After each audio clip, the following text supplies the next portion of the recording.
And the president also signing an executive order at the White House that will bar transgender athletes from competing in women's sports. We have a 10. God bless you, Mr. President. The move drawing reaction from advocates in schools here in New York City. Louis Finley reports from the Stonewall National Monument in the Village. God bless you, Mr. President.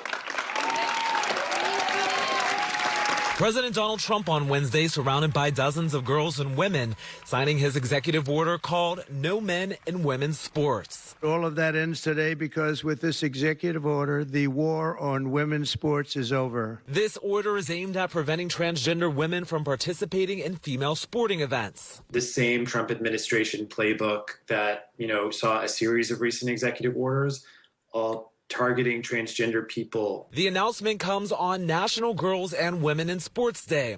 No coincidence to NYCLU Assistant Legal Director Bobby Hodgson.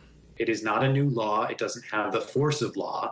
And in fact, it doesn't even change the existing regulations that our federal agencies are run under. The executive order sets the Trump administration's interpretation of Title IX, which established gender equity in school athletics.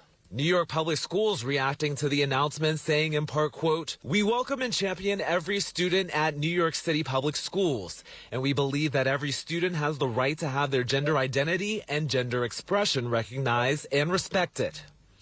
We continue to maintain our long-standing policy ensuring that every student can participate in sports in accordance with their gender identity." The ideology really that is being spread right now is misinformation, it's hate, and it's discrimination. Let's call it for what it is. The executive order threatens schools' bottom line if they do not comply.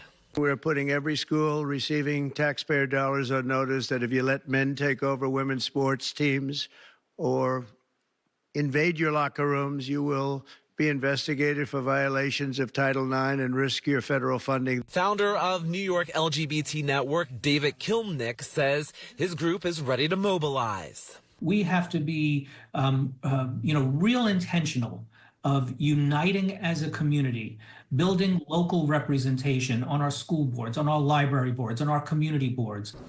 And New York State has an equal rights amendment enshrined in its constitution, which bars discrimination based on gender identity. Meanwhile, the NYCLU says that this battle will likely be brought to the courts.